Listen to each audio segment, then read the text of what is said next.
지난 시간에 이어서 같은 말씀을 가지고 오늘 또 이제 여러분에게 말씀을 이제 전하게 되는데 30장 23절 우리가 읽은 말씀을 보니까 거기 이제 요셉이 드디어 출생을 합니다. 라헬이 드디어 아들을 낳습니다. 자녀를 출산을 합니다. 그런데 그렇게 낳은 라헬이 그렇게 낳은 이 요셉이 야곱의 아들들 가운데서 정말 특별한 존재가 됩니다. 특별한 아들, 특별한 아이가 됩니다. 자, 그것은 왜 그러느냐?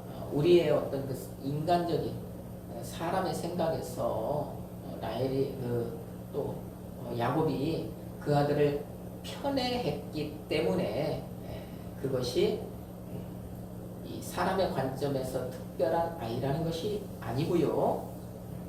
요셉은 이미 어떤 그 하나님의 관심, 하나님의 사인, 그 요셉에게는 그런 것들이 이미 있었기 때문입니다. 그것이 2절 말씀이었잖아요. 2절 말씀에 야곱이 라헬에게 뭐라고 얘기를 합니까? 그대를 임신하지 못하게 하시는 이는 하나님이시니 내가 하나님을 대신하겠느냐 그러잖아요. 지금 라헬이 임신하지 못하고 아이를 낳지 못하고 있는데 그런 그녀가 야곱을 겁박했죠. 남편을 협박했죠. 죽어버리겠다고. 그때 야곱이 하는 말이 그대를 임신하지 못하게 하시는 이는 하나님이시다. 내가 어떻게 할 수 없다. 그 얘기를 한 겁니다. 자, 그러면 우리가 그 말씀에서도 살펴보고 이미 이전에도 여러 번에 살펴봤지만 임신하지 못하게 하신다. 하나님이 임신하지 못하게 하신다. 이런 그 문장이 나오면 그리고 그 다음에 태어나는 아이가 출생하면 그것은 하나님의 특별한 관심 속에서 태어나는 특별한 아이다. 그것을 말씀을 이미 드렸습니다. 이게 그 성경의 어떤 그 문장 구조, 성경이 그렇게 하고 있다라고 말씀을 드렸습니다.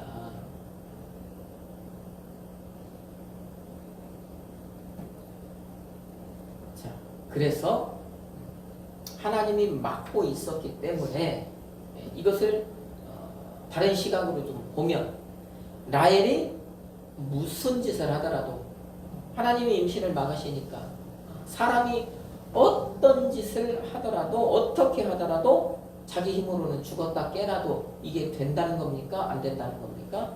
안 된다는 거예요. 안 된다는 거죠.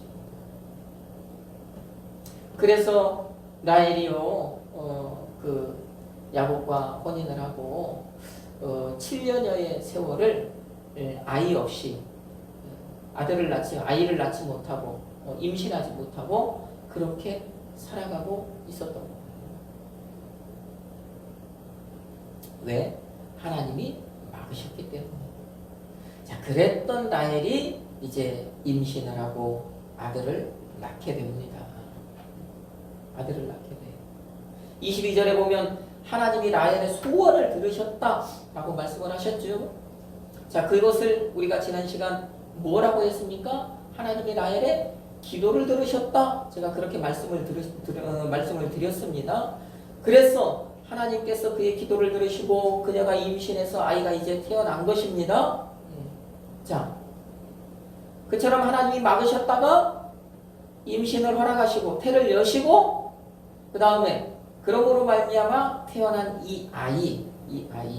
그러니까 이 아이가 바로 하나님의 특별한 관심 속에서 태어난 특별한 아이라는 말씀이에요. 이 아이는 특별한 아이, 이 아들은 특별한 아들.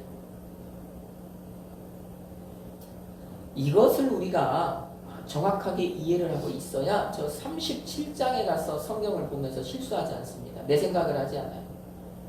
거기 보면 그 37장 그 2절로 3절을 보면 그 요셉에 대해서 굉장히 그 특별한 말들이 많이 거기 등장을 하거든요. 자, 그것을 제가 말씀을 드려보면 요셉을 거기에 37장 그 2절로 3절에서 뭐라고 표현을 하냐. 요셉을 17세의 소년이었다. 이 17, 제가 이 성경에서는 그 성경의 사람들은 13, 17 이런 숫자를 좋아하고 많이 쓴다고 말씀을 드렸습니다. 그 17, 특별하다는 것입니다. 그 다음에 양을 쳤다. 양을 친다라고 하는 이 말, 우리가 이 말을 들을 때 누구를 생각하는데요? 다윗을 생각하게 돼요. 목자, 무언가를 먹이는, 입히는, 돌보는 그 목자를 생각하게 되죠. 그 다음에 야곱이 노년의 아들이다. 그 다음에 가장 핵심적인 것, 채색옷을 입혔다. 이 채색옷을 가지고 우리는 야곱이 요셉만을 편애했다. 그래서 그만 특별하게 왕자의 옷을 입혔다. 우리는 그렇게 이야기를 합니다. 그런데 그것이 아니라는 거예요. 그 아이가 하나님의 특별한 아이라는 것을 이제 표시해 놓은 것입니다. 그리고 그를 향해서 형들이 했던 말이 있잖아요. 꿈꾸는 자, 꿈을 꾸는. 이것이 바로 다 평범하지 않은 그 아이가 특별한 아이라는 그것을 이제 표현해 주는 말들입니다. 요셉은 특별한 아이다. 하나님의 특별한 인물을 띠고 이 땅에 태어났다라고 하는 것들을 그 단어들이 다 보여주는 거예요. 그러면 자, 우리가 그 요셉을 생각할 때 요셉이 하나님께 받은 그 특별한 인물은 무엇입니까? 노예로 팔려가는 거잖아요. 성경에 그렇게 기록되어 있잖아요. 노예로 팔려가는 거. 37장에서 노예로 팔려가잖아요. 자, 그때 이 모습을 그냥 우리가 그 단편적으로만 보면, 다시 말하면 요셉이 노예로 팔려가는 것만 보면 우리가 성경을 볼 때 이 요셉은요 그냥 노예로서 끝나는 거예요. 아, 요셉은 노예로 팔려갔구나. 거기에서 멈추는 겁니다. 자, 그런데 이 요셉이 하나님의 특별한 아이다. 하나님이 주신 이 요셉이 하나님의 특별한 임무를 부여받고 이 땅에 나온 아이다. 사람이다. 라고 하는 것을 생각하면 그것을 보는 각도가 달라지잖아요. 시편 105편에 보면은요, 시편 105편 그 어떤 그 이스라엘에 대한 역사, 이것을 이렇게 그 시편 105편의 한 편으로 한 장으로 압축해 놓은 장인데, 거기 보면 요셉을 어떻게 표현했냐면 하나님의 대사가 되어서 저 애굽의 하나님이 파송하시는 모습으로 표현을 한단 말이에요. 그러니까 이 요셉을 볼 때 우리가 그런 것을 생각하고 보느냐 생각하지 않고 보느냐에 따라서 우리가 이 성경을 보면서 나에게 와닿는 그것이 확 달라지는 거예요. 그러면 보십시오. 요셉이 하나님께 받은 그 특별한 임무는 뭐예요? 애굽에 먼저 들어가서 그 다음에 야곱의 나머지 사람들이 그 땅에 들어올 수 있는 어떤 환경, 조건, 여건을 다 조성해 놓고 그 사람들의 마음까지도 다 움직여 놓고 그 사람들이 딱 그 애굽에 들어갔을 때 편안하게 아무 거리낌 없이 하나님이 이제 이루어 가시는 그 큰 민족을 거기에서 딱 만들어가는, 그죠? 거기서 그 야곱의 70명의 사람들을요 하나님의 큰 민족으로 뻥튀기 하는 그 모든 그 여건, 그것을 다 조성하는 역할이 요셉의 역할이었잖아요. 이게 하나님께 받은 그 요셉의 특별한 임무 아니었습니까? 그러니까 이 특별한 임무라고 하면 우리는요 뭔가 이렇게 정말 우리 눈으로도 보기 좋고 아름답고 막 화려하고 이런 것만 생각을 하는데 그 특별한 임무를 하다 보면 그런 모습도 있을 수 있지만 그렇지 않은 모습도 그래서 있을 수 있다는 얘기입니다. 자, 우리나라에도 그런 경우 있잖아요. 이 조선시대에 그런 경우가 있었잖아요. 암행어사 제도, 그죠? 암행어사는 당시 왕에게 어떤 특별한 그 임무를 부여받은 특별한 사람입니까? 아닙니까? 맞죠? 그런데 그 사람이 화려하게 입고 다닙니까? 누가 봐도 저 사람은 정말 고귀한 선비같이 그렇게 입고 다녀? 이목을 막 집중시키는 그런 복장으로 안 다니잖아요. 왜 그래요? 그의 맞는 임무에 걸맞게 하고 다니는 거잖아요. 그러니까는 그 행색이 초라하게 거지같이 그러고 다니면서 누구의 눈에도 이렇게 띄지 않게 그냥 보통 사람들 사이에 이렇게 섞여 있으면서 어떻게 어느 고을에 가면 그거 고을 관리들이 정치를 잘하고 있는지 정말 그 여색에 빠지고 주색에 빠져서 그 백성들을 괴롭게 하고 있지는 않는지 그런 것들을 다 판단하고 그것에 맞는 그제 일을 하는 거잖아요. 마찬가지예요. 요셉이 애국으로 갈 때는 그래서 노예의 모습으로 팔려가는 것이지만 거기에서 정말 특별한 임무를 하는 거예요. 암행어사가 눈으로 보여지는 것은 정말 이 남루하고 거지 같은 행색이지만 그 안에는 마패가 있다. 왕의 특명이 있다.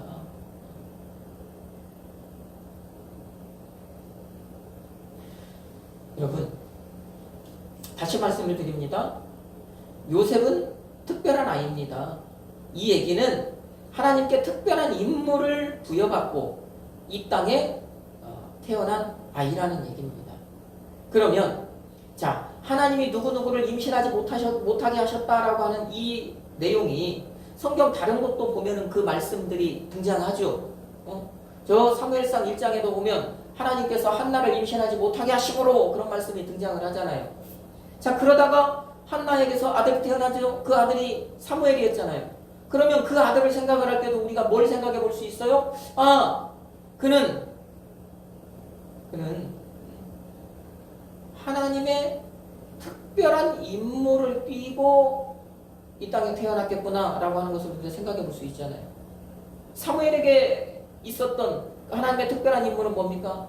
하나님께서 사무엘에게 주었던 그 특별한 임무는 뭐예요? 오늘날로 얘기하면 킹메이커잖아요. 다시 말하면 사무엘이 왕을 세우기도 하고 왕을 폐위하기도 하고 합니까? 안 합니까? 하잖아요. 이스라엘의 최초의 왕을 사무엘 기름 부어서 세우지 않습니까? 하나님의 전권을 위임받아서 그 특별한 임무 아닌가요? 그 역할을 위해서 이 땅에 왔고 그 다음에 결국에 사무엘이 하고자 하는 것은 사무엘이 전하고자 하는 그 사무엘이 맡은 특별한 임무는 결국에는 무엇이었습니까?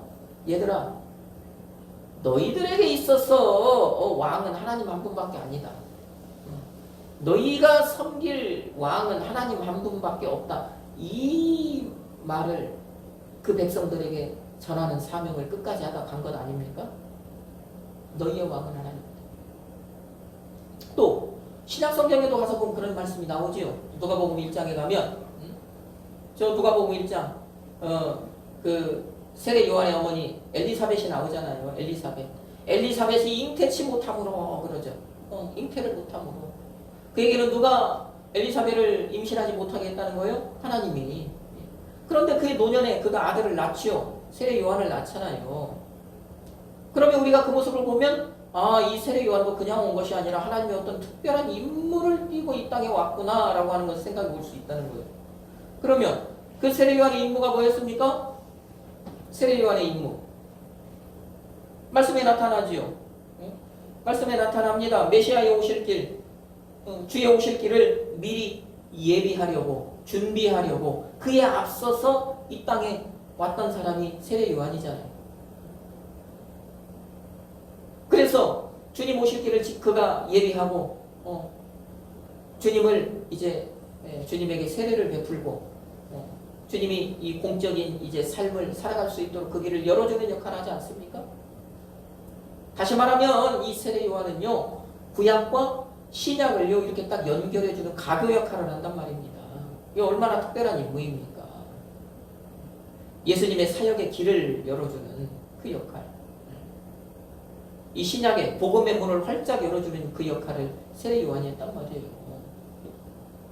바로 그거예요. 하나님이 임신하지 못하게 하셨다라고 했다가 그 뒤에 태어나는 아이들은 이처럼 이렇게 특별한 임무를 부여받고 이 땅에 왔다. 요셉과 마찬가지.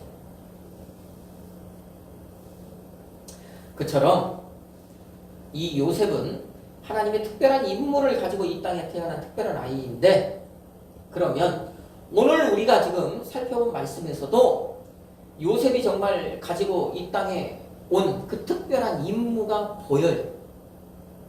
특별한 임무가 있어요.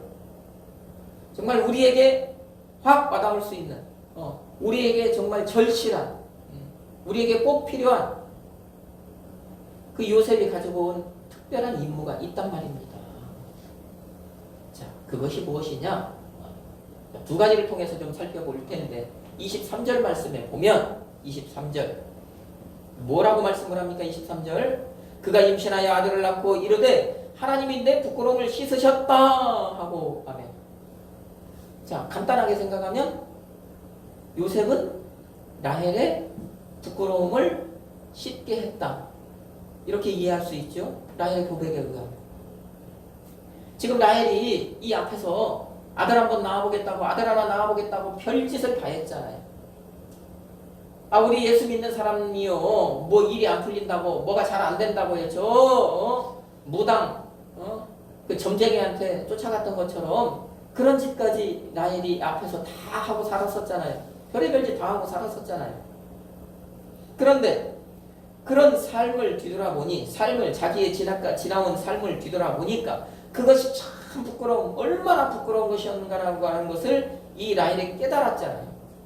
그래서 그거 잘못했다고 이 막다른 골목에서 이제 하나님 잘못했다고 살려달라고 하나님께 통회하고 자백하는 기도를 한 것 아닙니까?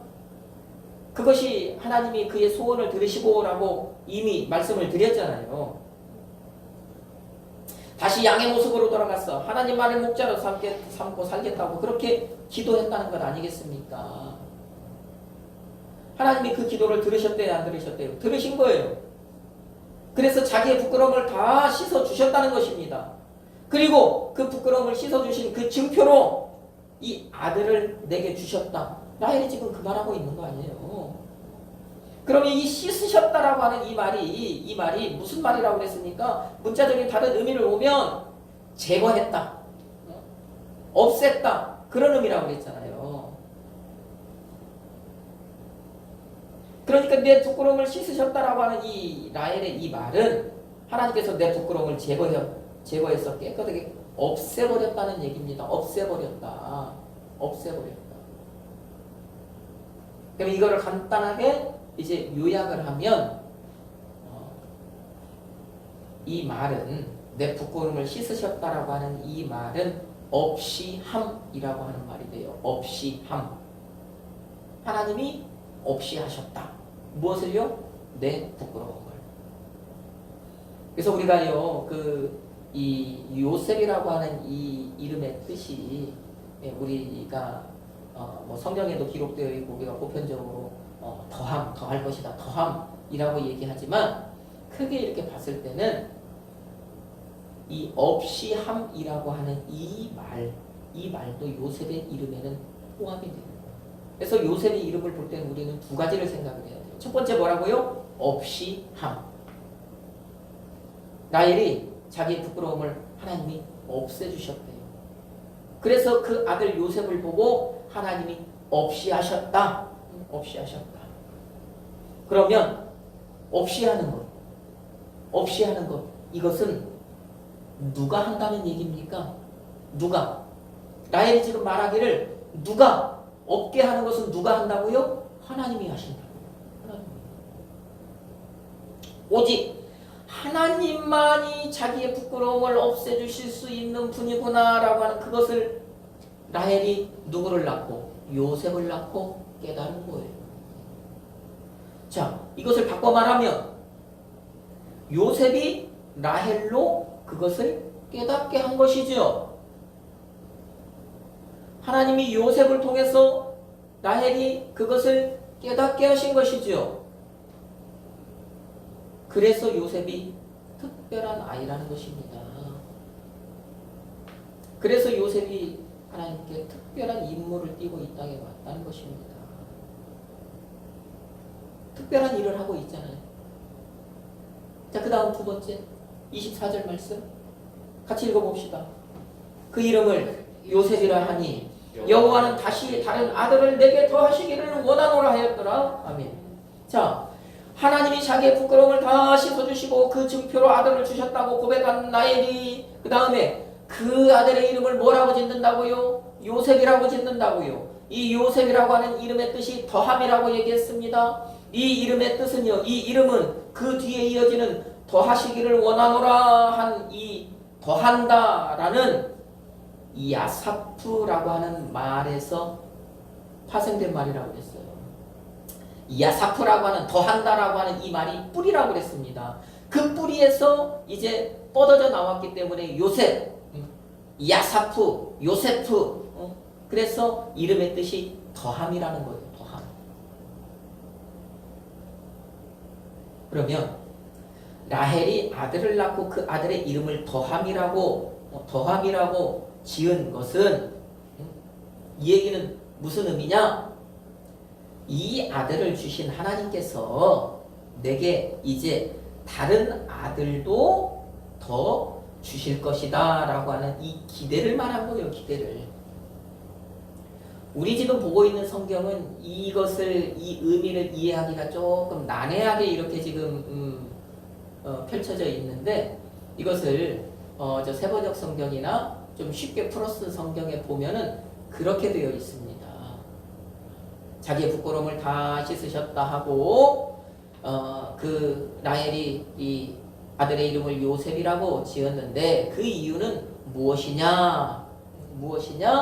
라헬이 하나님께서 이 아들을 내게 더하여 주셨으니 다른 아들도 이제는 더하여 주실 것이다. 아니면 다른 아들도 이제 더하여 주실 것을 기대한다라고 하는 그 기대로, 그 소망으로 이 아들의 이름을 요셉으로 지었다. 이렇게 표현을 한단 말이에요. 그러니까 라헬의 어떤 기대, 라헬의 어떤 소망이 들어있는 이름이 뭐라고요? 요셉이라는 이름이에요. 그래서 이름을 더하여 주실 것이다. 더함이라고 하는 요셉이라고 지었다. 그러면 라헬이 지금 그 이름을 그렇게 지었다. 그 다음에 더하여 주실 것이다 라고 하는 그 라헬의 고백, 이런 것들을 살펴볼 때 또 우리가 여기서 이제 하나 알게 되는 것이 있죠. 그것은 무엇이냐? 그러면 내게 있어야 하는 것, 내가 필요로 하는 것, 이런 것들을 나에게 더하여 주시는 분은 누구라고 지금 라헬은 고백하고 있는 거예요? 하나님이다. 그 고백을 하는 거잖아요. 여호와께서 더하시기를 원한다는 이 라헬의 이 기대와 소망은, 더하는 것은 하나님께서 하신다는 믿음이잖아요. 더하는 것은 하나님께 달렸다는 거잖아요. 내가 필요로 하는 것, 내 손에 있어야 하는 것, 이것은 내가 애쓴다고 해서 되는 것이 아니라 라헬이 이미 경험했잖아요. 진하게 경험해봤잖아요. 하나님이 더하여 주셔야 한다는 것, 이것을 라헬이 누구를 통해서 깨달았다고요? 요셉을 통해서 깨달았다고요. 또 이거 바꿔 말하면 요셉이 라헬로 그것을 깨닫게 한 거예요. 하나님께서 요셉을 가지고 요셉을 통해서 라헬이 그것을 깨닫게 하신 거예요. 그러니 라헬은요 23절과 24절을 통해서 없이함과 더함이 모두 하나님께 있다는 사실을 누구를 통해서 깨닫게 되었다고요? 요셉을 통해서. 그 23절과 24절 그 말씀을 통해서 없이함과 더함이 모두 하나님께 있다는, 그래서 이 믿음의 고백을 한 거예요. 자, 그러니 요셉이 특별한 아이입니까? 아닙니까?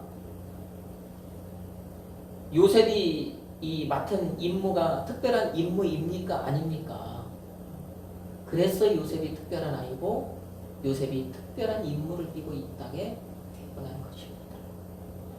그러면 요셉이 받아왔던, 다시 말하면 하나님께서 요셉에게 그 주셨던 그 특별한 임무, 없이함과 더함이 오직 하나님께 달렸다라고 하는 그 사실, 그것이 그러면 당시 첫 번째 라헬이나 야곱이나 그 사람들에게만 국한된 것입니까? 아니죠. 요셉이 받은 이 특별한 임무는 누구에게까지 적용이 되는 것입니까? 오늘 이 자리에 있는 저와 여러분에게까지 적용이 되는 거예요. 하나님은요, 오늘 이 말씀을 우리에게 보여주시면서 그것을 얘기하는 거예요. 얘들아, 봐라. 요셉을 통하여서 내가 너희에게 하고 싶은 말이 이것이다. 너희 이 세상을 살아갈 때 없게도 하고 있게도 하는 유일한 존재는 나다. 하나님 오늘 여러분에게 그 말씀을 하시는 것입니다. 여러분, 그래서 이 없이함과 더함이 모두 하나님께 있다라고 하는 이 믿음 단순하잖아요? 그죠? 단순하죠? 그렇지만 이건 위대한 믿음입니다. 나의 이 믿음은 위대한 믿음입니다. 정말 아무나 가질 수 없는 믿음입니다. 우리가 입으로는 네 할 수 있어요. 아멘 할 수 있어요. 그런데 내가 입으로 아멘 한 대로 그렇게 살아가나요? 그게 안 된다는 거예요. 우리 입 따로 행동 따로 놀잖아요.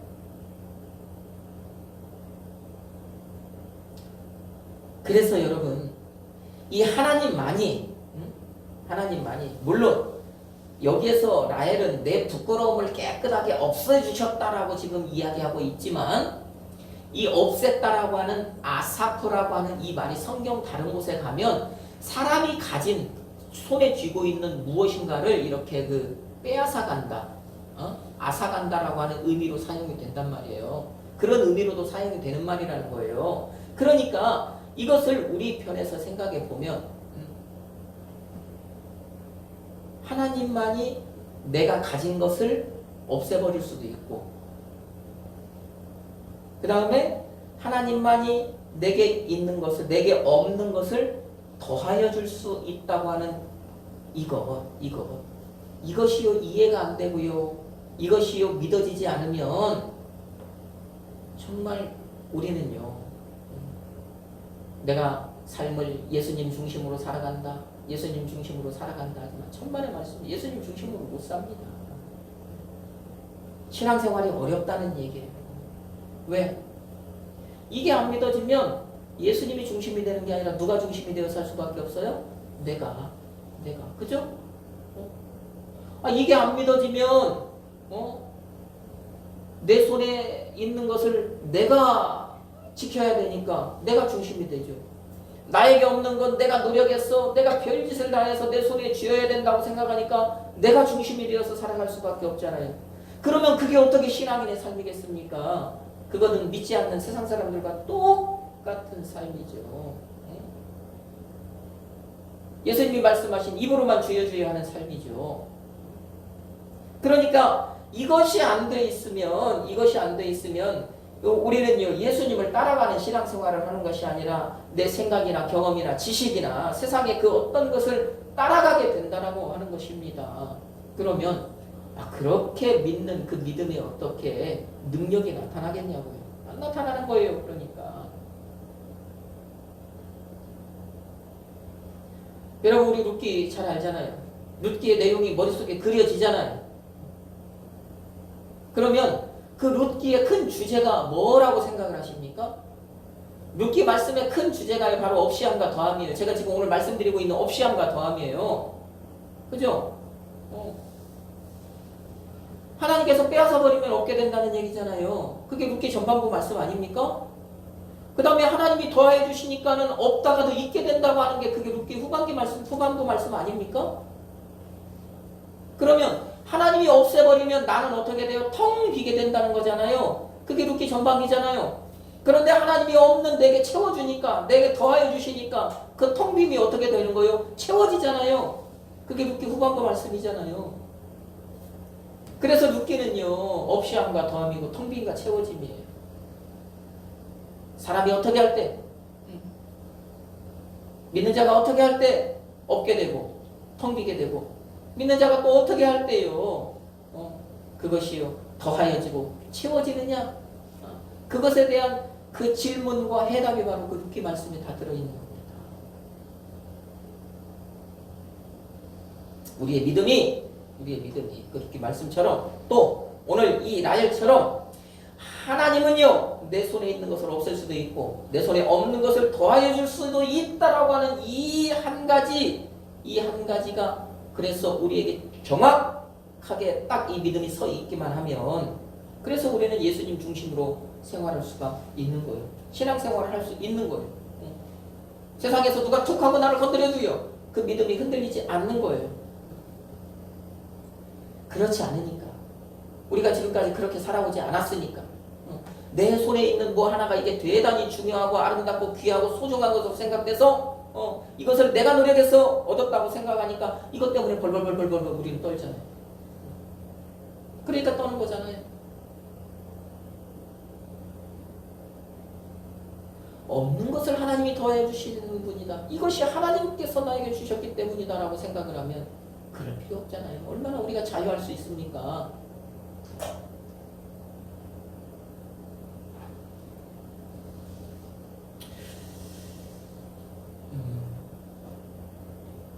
우리가 이것을 이해하면 저 마태복음 6장 33절 말씀 그것이 이해가 되는 거예요. 예수님께 마태복음 6장 33절 뭐라고 말씀을 하셔요? 먼저 그의 나라와 그의 의를 구하라 그러시죠. 그리하면 이 모든 것을 너희에게 더하시리라. 기억나십니까? 그런데 예수님께서 그 말씀을 이 말씀 하시기 전에 바로 앞에서 하신 말씀이 있죠. 조건을 다른 것이 있죠. 그것이 뭡니까?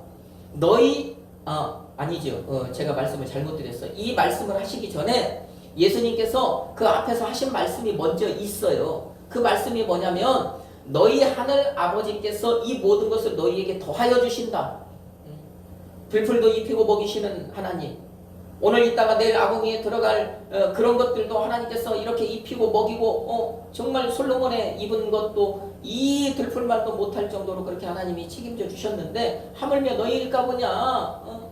너희는 하나님의 자녀이다. 그러니 너희 하늘 아버지께서 이 모든 것, 이 좋은 것 그런 것들 다 너에게 더하여 주실 것이다. 이 말씀을 하신 그 끝에 그 다음에 그 6장 33절이 조건이잖아요. 단서잖아요.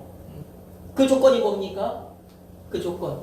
예수님께서 말씀하신 그 조건이 바로 먼저 그의 나라와 그의 의를 구하는 것이었잖아요.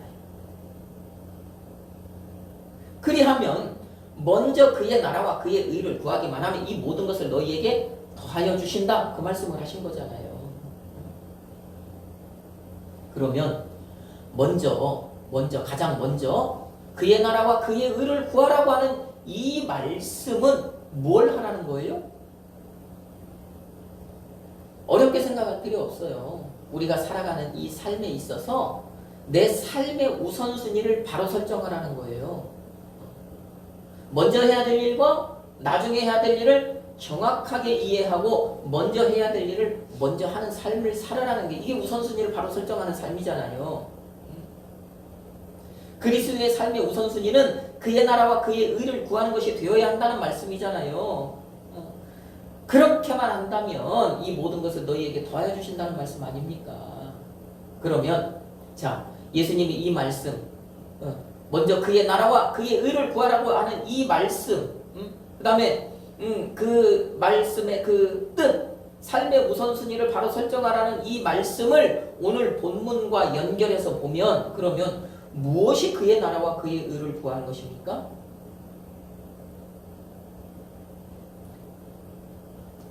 무엇이 삶의 우선순위를 설정하는 것입니까?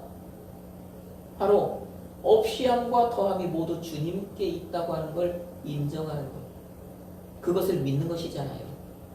이게 우리 믿는 자들의 삶의 우선순위 아닙니까? 최우선순위. 우리가 최우선순위로 여기며 살아야 되는 거잖아요.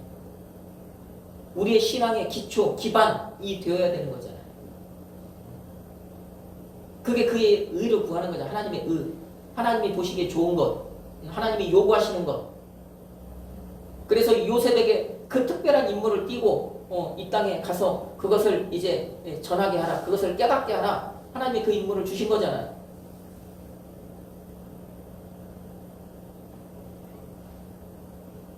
없이함과 더함이 모두 주님께 있다는 것이나 그러면 삶의 우선순위를 바로 설정하는 것이나 이것은 따로따로가 아니에요. 연결된 거예요. 연결된 거예요. 우리가 삶의 우선순위를 바로 설정해야 되는데 그 삶의 최우선순위가 뭐냐? 없게도 하고 있게도 하시는 이는 오직 하나님 한 분이시다. 오직 우리 주님밖에 없다. 우리 주님만이다. 라고 하는 이 신앙이 딱 바로 서 있는 거. 그것을 잊지 않고 그것을 기억하고 그것을 믿는 그 믿음으로 살아가는 거. 이게 바로 우리 1순위라는 거. 이 믿음. 이게 우리가 살아가야 돼. 우리가 생각해야 될 1순위. 가장 우선순위라는 것입니다. 자, 이것을 이제 없이 함과 더함이 모두 하나님께 있다. 그 다음에 삶의 우선순위를 바로 정한다. 이것을 두 개로 딱 그 두 개를 하나로 이렇게 그 요약을 하면 압축을 하면 결국에 이 얘기는 뭐냐면 여러분 하나님의 주권을 인정하고 살으라는 거예요.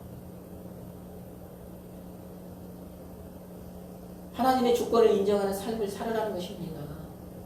하나님의 주권을 인정하는 것이 무엇이냐? 그걸 사도 바울이 잘 말씀을 했었잖아요. 저 로마서 11장 36절. 그 말씀이 뭡니까? 모든 것이 주에게서 나오고 주로 말미암고 주께로 돌아간다. 이것이 하나님의 주권이라고 안 했습니까? 사도 바울이 정립한 하나님의 주권 사상이라고 말씀을 드렸잖아요. 여러분 인생을 살아갈 때 이 말씀을 의지해서 살아가라는 얘기잖아요. 지금. 그것이 없이 함과 더함이 모두 하나님께 있다는 것이고 그것이 바로 여러분의 삶의 우선순위를 바로 설정하는 삶이라는 거잖아요.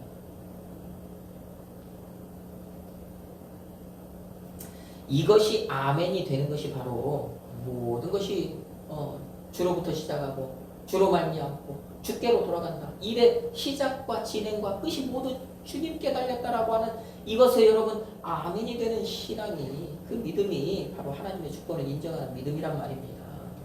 이 얘기를 다른 말로 하면 지금 내 주머니에 있는 거, 내 손에 달려있는, 내 손에 들려있는 거 아무리 좋은 것이라도 이거 내가 노력해서 내가 무언가를 열심히 잘했어 내가 뛰어나서 내 손에 있는 것 아니라는 그 말씀. 내가 가지고 있는 것이 그렇게 해서 된 것이 아니다. 하나님에게서 나온 것이구나. 하나님이 주셨기 때문에 내 것이 되었구나라는 말씀.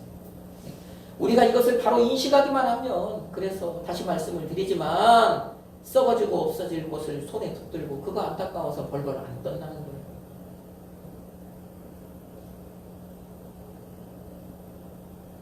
여러분 보십시오.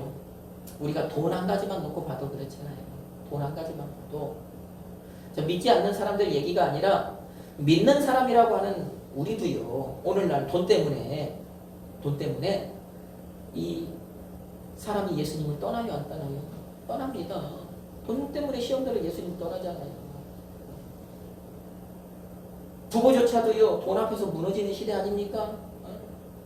그 돈이 뭐라고요? 돈 앞에서 믿음이 무너지고요. 사랑이 무너지고요. 신뢰가 무너지고 다 무너지는 시대 아닙니까? 왜 돈이 최고입니까? 이 시대. 왜 돈이 최고예요?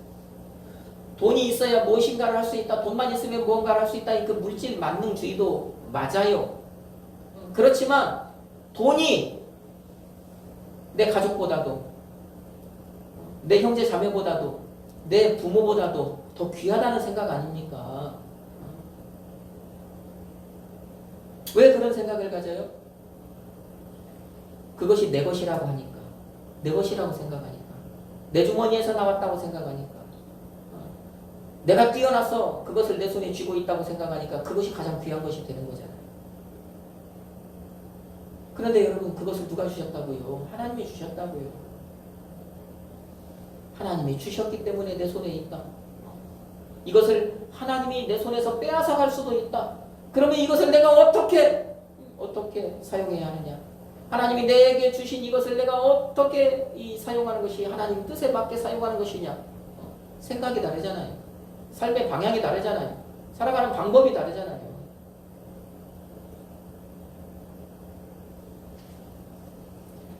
무너질 수도 있고 더욱더 아름답게 할 수도 있는 그것이 생각의 차이. 다른 말로 하면 믿음의 이 기초, 기반이 잘 다져져 있느냐, 다져져 있지 않느냐에 따라서 약이 될 수도 있고 독이 될 수도 있다는 것입니다. 신앙의 기초가 안 다져졌습니다. 하나님의 주권을 인정하지 않아서 삶의 우선순위를 바로 설정하지 않았어. 없이 함과 더함이 모두 하나님께 있다는 그 사실을 망각하고 살기 있기 때문에 그런 일들이 벌어지는 거예요. 바람이 한번 불면 그러니까 한 방에 훅 하고 날아가 버리는 것입니다. 여러분, 하나님이 무엇을 내 손에 붙이시면 그것은 내게 더해지는 것이 되고, 내가 가진 것을 내 경쟁자의 손에 붙이면 내 것은 없어지게 된다고 하는 이 사실 여러분이 기억하시기 바랍니다. 이 모든 것은 다 하나님이 하시기에 달렸습니다. 이것이 바로 없이 함과 더함이고, 이것이 바로 먼저 그의 나라와 그의 의를 구하는 것이고, 이것이 바로 하나님의 주권을 인정하는 믿음입니다. 우리 사랑하는 여러분, 사랑하는 성도 여러분, 여러분 모두 한 주간을 살아갈 때 오늘 들은 말씀처럼 요셉이 우리에게 보여준 것처럼 없이 함과 더함이 오직 우리 주님에게 있다고 하는 이 사실을 믿고 살아가기를 주님의 이름으로 축복합니다. 이 한 주간 살아갈 때 여러분 모두 삶의 우선순위를 바르게 설정하고 살아가기를 주님의 이름으로 축복합니다. 여러분 모두 정말 하나님의 이 주권을 인정하는 그런 신앙인의 삶을 살아가기를 주님의 이름으로 축복합니다. 그리하여서 여러분 모두 어떤 것에도 이렇게 얽매이지 않는 그런 자유하는 삶을 여러분이 좀 한 주간 잘 살아내시고, 또 그 신앙으로 살아갈 때 모든 것을 더하여 주시는 능력 있으신 그런 그 주님께서 그 말씀대로 그 말씀의 능력을 여러분에게 부어 주셔서 정말 그 예수 그리스도의 능력을 여러분 풍성하게 경험하는 삶을 살아가시기를 예수님의 이름으로 축복합니다. 아멘.